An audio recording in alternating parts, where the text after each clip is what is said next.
Hi there folks, Borislav 24/7 here with the first in a series of videos where I am going to show multiple kill areas for every single horde in the main Days Gone game. And I'm going to start with the infamous Death Train Horde. So, let's get to it folks. Right folks, we'll start with the information that is the most important straight away. You need to know that this horde is 50 strong. It is located in the Cascade region of the Days Gone game, and it is one of the few hordes that is available to take on from the very start of the game. Now the three circles that you can see on the map here, the top one is their watering ground, the middle one is where they just reside during the day, and the bottom circle is basically where they go to feed at night.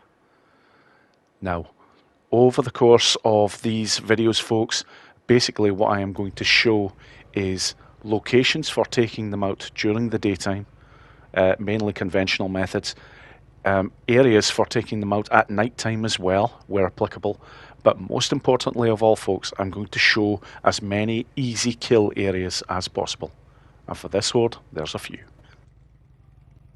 Right then folks, on to the first method. Now this takes place during the day, and it is a very well known strategy for taking out this particular horde. But it does have one special requirement. You do require an attractor. Now, as this is one of the first hordes you will probably take on in Days Gone, attractors are not easy to come by at the very beginning of the game. But at the end of this run, I will show the location of an area that has a lot of goodies, including an attractor. But anyhow folks, I look to engage the horde basically from this particular position here. It's nice to get a few kills nice and quickly and easily, and from here I'm making sure to have an attractor ready to throw, place it there beside that tanker, and then I look to get distance. When this tanker gets hit, it will take out 50 freakers at a time, and as this horde is only 50 strong, if you get them all over to it, one shot should do the job. And that's it folks. It is as easy as that when you have one attractor and do it in that way. Now, as I mentioned before, you do require an attractor in order to make this work. So here is the location of an attractor that is nearby. Right folks, this hotel here, which is located in the Belknap region, is not very far away at all from the Death Train Horde. As you can see, I'm just highlighting where the Death Train Horde is here in the Cascade region. And from there it is just a short bike ride to this location in Marion Forks, and it is that hotel right there. So once you get here folks, there is a specific way in order to get to these items. Head round the side of the hotel here, and you're looking for this area here, and then you want to climb. From here, just enter this room. And the first thing you will notice is there is more ammo here. There is also a sniper rifle if you want it. As well as that, these are the main items. One attractor, one frag grenade, but that's not the end of it folks. As well as a flashbang, which I haven't picked up because I already have 6 of them. If you go into this next room right here, you will also find a pipe bomb beside the toilet. Well actually it's in the toilet. There's also a melee weapon, and finally in this room there is a Molotov. This is one hell of a location folks to get you started. Right folks, on to the second method, and this basically involves getting close to one of the carriages. Now there's a very safe and easy way to get to this location, which I'm now going to show you. I'm just going to make sure that I've got one of my weapons armed. And you will notice folks that it is actually one of the earliest weapons that you get in the game. I am making a point to basically show the early hordes especially being taken out with guns that you would most likely have at this stage in the game. Not only that folks, but it shows just how good these methods are. So I'm now at the area that I need to basically start this attack. And from here folks, you are virtually untouchable, which is one of the beauties of this. I do also have the luxury of survival vision, so I'm going to use it. And basically, if you're not taking them out in the carriage, just wait for them to drop and you can take them out. Nice and easy. I'm basically just looking to reduce the numbers because I'm not going to stay here for this entire run. Once I have them down to much lower numbers, I'm going to go to the second part of this method for taking out this horde.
Right, at this point folks, I know I've got pretty much around about half of this particular horde, so I'm going to part 2 of this run.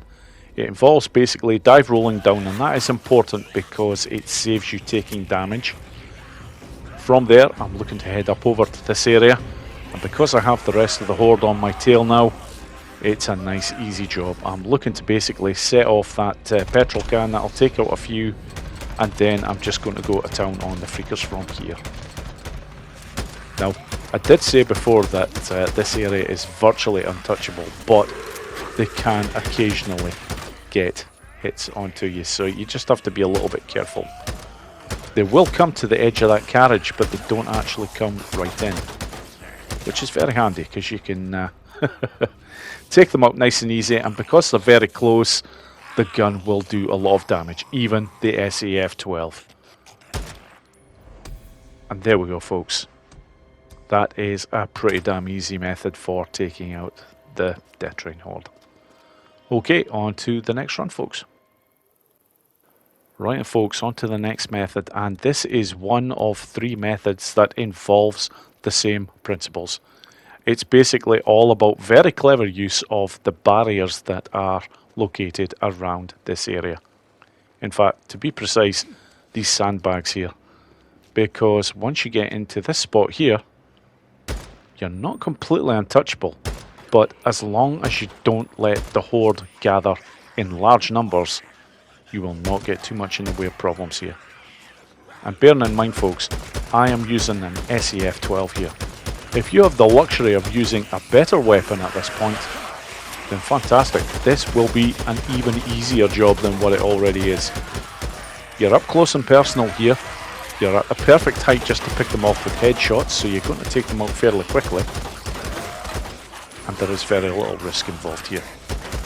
If you had a horde with much larger numbers, yes, there is a bit of a risk. But if you're taking them out reasonably quickly here, good God, does it get any easier than that? No. Okay, on to the next method. Right, and folks, on to easy kill location number 2. And truth be told folks, it's not too far away from easy kill location number 1. It's quite close to the horde. You basically just have to go up this hill here, and again it's looking for the areas that have the sandbags, and there is the slightest of ledges there that you can climb onto. Once you're on there, it's another very easy takeout method. So just getting their attention. Truth be told, I'm not doing too much damage because I'm quite far away and it is the SAF-12, but once they get to this area, it's a different story. Very nicely placed as before, so headshots are fantastic. Not only that, the headshots will take them out quicker. If you're just going for the body all the time, it will take more bullets. And again folks, this is as easy as it gets. If you're wanting a method where basically you save on all your resources, yeah, you won't get much better than these particular 3 that I am now showing. So there we go, folks. That is the easy kill location number 2. Okay, on to easy kill location number 3. Okay, folks, on to the easy kill location number 3. And this one actually takes a little bit of time to get to, because you don't really want to be going under the bridge, because you are going to alert them. This is basically the safest way to get to this next location, folks, because it is on the other side of this train area. So get to this point right here, and then I'm looking to just make sure that Deacon is crouched while doing this, and then I'm heading over towards this area here, and then I'm not too far away now. You can see a crate there, which, truth be told, you don't even need to use. But here we go. Here is the 3rd location. It's right there. Again, it's another beauty, because you just it takes all the hassle and bother out of taking out this particular horde, especially at the start. Because I'll be quite honest, folks, as much as I'm going to show some of the conventional ways in order to take out these hordes effectively, it's really mainly about these easy kill areas, because I want this as a tutorial for anybody looking to take on any of the hordes. So if you are afraid of them, even hordes with this small in terms of numbers, then these are going to be the guides to check out, because I'm going to show every easy kill location that I can find for each and every horde. Anyways, that's the 3rd one taken care of. On to the next one.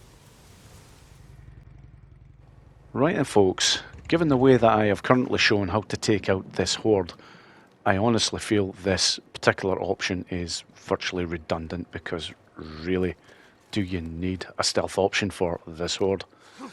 However, if you do feel you want to have as little contact with this horde as possible, this is one area I suggest you basically get the job done. And it's right over here, and basically that bush there that has the tree in the, well, roughly in the middle of it, this is the perfect location. Now, I did show an area earlier on in the video where you can get a hold of some of these goodies, and I'm basically going to start with a flashbang. It's just to get the horde's attention. They will come out, and immediately after that, then I'm wanting the attractor in place. Now at this point they're coming out, I'm going to make sure to use a frag grenade on them here. That will basically take out 30 of their numbers.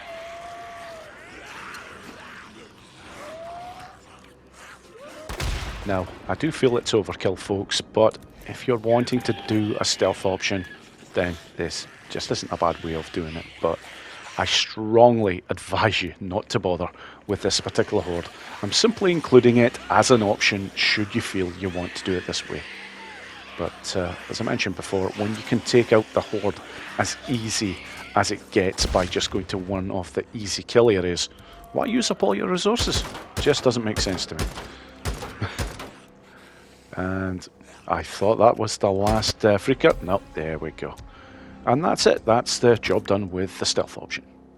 Okay, on to a nighttime option, folks. Right then, folks, on to the last run that I'm going to show, and this is basically a nighttime run for taking out this horde. And it basically all takes place where that top circle is. That is basically their watering grounds, and it is that water tower right there that I'm looking to get to. So, I can see at this point that there is none of the freakers over by the feeding grounds that are just to my right here. So, fairly safe to move over to this position here. At this point here, I'm just going to stop the bike, want to look over to the left there, and yep, as I can see, they're all over there right now. So this is the nice, safe way to get to the water tower. Because I'll be quite honest, folks, I only usually consider the nighttime options when they are safe options. The big drawback about taking on the hordes at night, obviously, is you have a lot of other freakers out and about during the night. So unless you can find safe areas like this, folks, I generally don't recommend taking them on at night. But if you want to take out this horde at night reasonably safely, this is how to do it, folks. So I'm just basically looking to get their attention here. Again, I've got the shitty SAF-12, but it's the kind of weapon that you're likely to have at the start of the Days Gone game when you first face this horde. So from here, it is basically heading up to the top of this water tower. And that is it, folks. Once you're up here, you are untouchable. So I'm just going to head to one specific spot, and then I'm just going to take my time in picking them off.